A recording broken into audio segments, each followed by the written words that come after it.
जब फैक्ट्री में घुस गया एक 20 साल पुराना नाग। पता है उसके बाद क्या हुआ? चलिए देखते हैं। मेरा नाम है स्वप्निल खताल और आप देख रहे हैं FWC नेटवर्क।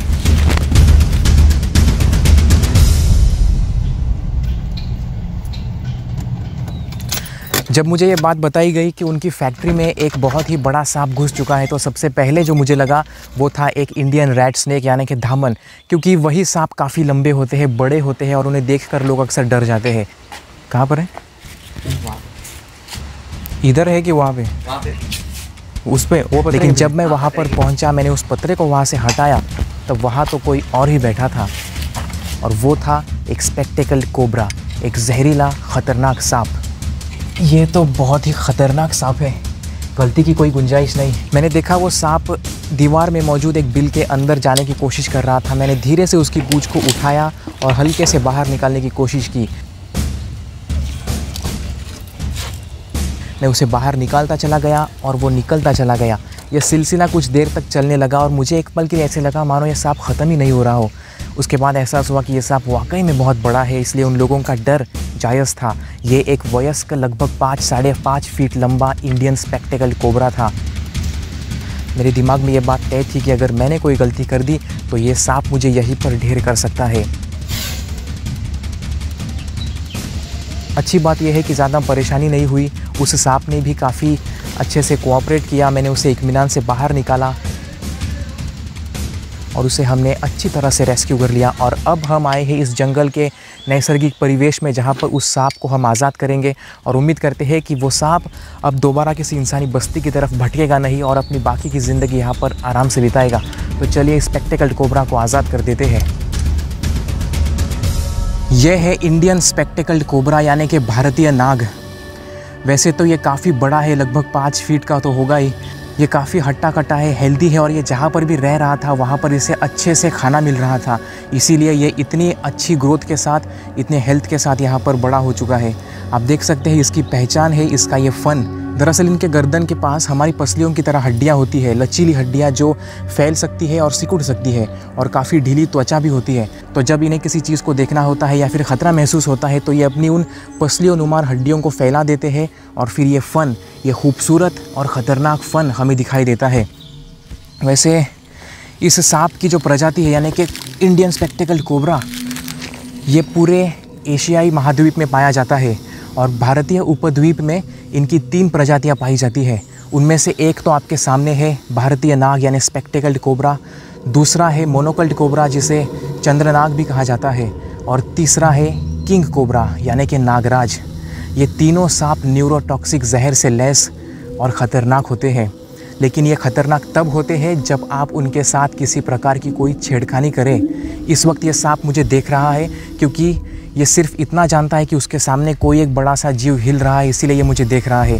इन सांपों की ये खासियत होती है, जैसे ये किसी हरकत को देख लेते हैं या भांप लेते हैं, ये इस तरह से फ़न निकालते हैं और बैठ जाते हैं। इससे उन्हें कोई तकलीफ़ नहीं होती है, ये उनका देखने का तरीका होता है।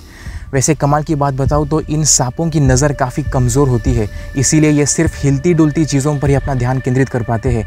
तो अगर आप हिलेंगे नहीं तो ये सांप आपके बगल से गुजर जाएगा और आपको किसी भी प्रकार का कोई भी नुकसान नहीं करेगा। और इसी कमज़ोर नज़र का फ़ायदा सपेरे उठाते हैं और वो लोगों को बेवकूफ़ बनाते हैं। वो अपनी बीन की धुन पर इन सांपों को नचाने का एक भ्रम निर्माण करते हैं। जैसे जैसे वो अपनी बीन को हिलाते हैं, ये सांप उस हरकत को देखते हैं और उस तरह से ये डोलने लगता है और जनता को ऐसा भ्रम होता है मानो ये सांप बीन की धुन पर नाच रहा हो।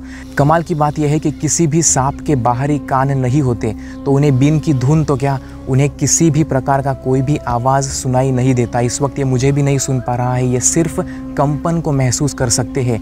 इनके अंदर ये खासियत है, कुदरत ने इन्हें ये इस ख़ास बात से नवाजा है कि ज़रा सी भी अगर धरती में कोई कंपन हो गई तो वो उस कंपन को महसूस कर लेते हैं और उस प्रकार से रिएक्ट करने लग जाते हैं। जैसे कि मैंने शुरुआत में कहा था, इसके अंदर न्यूरोटॉक्सिक जहर होता है और वो जहर शिकार के नाड़ी तंत्र पर असर कर देता है और इससे शिकार को लकवा मार जाता है। वैसे तो ये सांप निशाचर प्राणी है यानी कि रात को सक्रिय होने वाला, लेकिन ये दिन में भी बाहर निकलते हैं क्योंकि ज़रूरी नहीं कि इन्हें शिकार रात के वक्त उपलब्ध हो ही जाए। जैसे ही कोई शिकार इनकी पहुंच में आ जाता है, ये उस पर बिजली की तेज़ी से हमला करते हैं और अपने हाइपोडर्मिक सुई की तरह बने 2 खोखले विषतंत उसके शरीर में धंसा देते हैं और अपना न्यूरोटॉक्सिक जहर उसके शरीर में प्रवाहित कर देते हैं और उस शिकार को छोड़ देते हैं।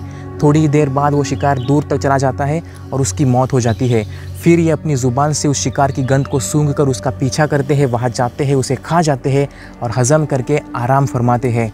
ये है इन सांपों के शिकार करने का तरीका। दरअसल इनके सिर में ऊपर की तरफ 2 खोखले विषदंत होते हैं और वो विषदंत इनके जबड़े में ऊपर अपनी आँखों के नीचे मौजूद 2 विष ग्रंथियों से कनेक्टेड होते हैं। ये विष ग्रंथियाँ यानी वेनम ग्लैंड्स वही ग्लैंड्स होती है जहाँ पर ये विष यानी वेनम निर्माण होता है और स्टोर किया जाता है। जैसे ही शिकार को दबोचते हैं, ये अपनी वेनम ग्लैंड्स को कस देते हैं और वो जहर सीधे उस शिकार के शरीर में प्रवाहित हो जाता है। वैसे एक अच्छी बात बताऊँ तो इनका जहर हमारे भी काफ़ी काम आता है, क्योंकि उस जहर से ही विष प्रतिरोधक दवा का निर्माण किया जाता है। उस जहर को कम मात्रा में किसी घोड़े के शरीर में इंजेक्ट किया जाता है। कुछ दिनों के बाद उस घोड़े के शरीर के अंदर, खून के अंदर उस जहर से लड़ने वाली एंटीबॉडीज़ निर्माण हो जाती है और उन एंटीबॉडीज़ को बाहर कलेक्ट किया जाता है और सीरम में तब्दील किया जाता है और वही विष प्रतिरोधक दवा होती है जो ऐसे सांपों के दंश लगने पर आपकी जान बचा सकती है। और दूसरी कमाल की बात, आजकल कई सारे रिसर्च चल रहे हैं इन जहर के ऊपर। साइंटिस्ट्स और बड़ी बड़ी लेबोरेटरीज़ में इन सांपों के विष से कई अलग अलग प्रकार की दवाओं को निर्माण करने की रिसर्च चल रही है। मैं इस स्टिक को यहाँ पर रख लेता हूँ ताकि अगर ये मुझ पर झपट ले तो मैं अपनी बचाव कर सकूँ। तो मैं कह रहा था कि दवा का निर्माण किया जाता है और वो दवा heart attack, blood cancer, brain tumour जैसी ख़तरनाक बीमारियों से लड़ने में आपकी सहायता कर सकती है। और यही कारण है कि हमें इन जीवों का संरक्षण करना ज़रूरी है, क्योंकि जो जहर आपकी जान ले सकता है वो जहर अलग अलग रूप में आपकी जान बचा भी सकता है। ये काफ़ी खूबसूरत सा सांप है। आप इसके फन के पीछे जो हुड मार्क देख सकते होंगे, वो दरअसल एक डिज़ाइन है जो प्रकृति ने इसे दी हुई है। और उस डिज़ाइन का फ़ायदा ये है कि जब भी ये जानवर जंगलों में होते हैं तो पीछे से हमला करने वाले परभक्षी उस हुड मार्क को इनकी आँखें समझ बैठते हैं। ओ, ये मुड़ रहा है शायद, या यहाँ से ये भागना चाह रहा है, तो वो आंखें समझ बैठते हैं और फिर वो पीछे से हमला नहीं करते और इस तरह से ये जानवर जंगलों में सुरक्षित रह पाते हैं। वैसे जंगल में ज़िंदगी इतनी भी आसान नहीं होती है, लेकिन ये एक उसका फ़ायदा है उस हुड मार्क का। ठीक वैसी डिज़ाइन इसके फ़न में आगे की तरफ भी है। 2 काले काले यहाँ पर गोले आप देख सकते हैं आगे की तरफ से, और ये डिज़ाइन भी दूसरे जीवों को देखने पर आँखों का भ्रम निर्माण करती है और उस जानवर को लगता है कि वो दोनों उसकी आँखें हैं। इस वक्त हम एक बहुत ही असुरक्षित जगह पर है और ये अब हिलने लगा है। ये ज़ुबान सूंघ कर देख रहा है, ये यहाँ से भागना चाहता है और हम इसे जाने देंगे क्योंकि हम उसे यहाँ पर आज़ाद करने के लिए ही तो आए हैं। वैसे अभी भी इसे यकीन नहीं हो रहा है कि जाने के लिए सुरक्षित जगह है या नहीं। ये देखिए, आप देख सकते हैं कितनी खूबसूरती से ये सांप मेरे सामने से गुजरते हुए जा रहा है, बिना कुछ किए, बिना किसी नुकसान के। यही तो मैं हमेशा आपको बताने की कोशिश करता हूँ कि ये जानवर कभी भी आपको नुकसान नहीं करते हैं।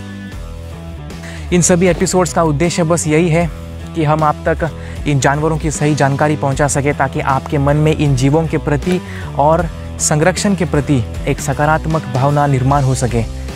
खैर, अपना कीमती समय देकर इस एपिसोड को देखने के लिए आपका बहुत बहुत शुक्रिया। मेरा नाम है स्वप्निल खताल और आप देख रहे हैं FWC network. See you next time.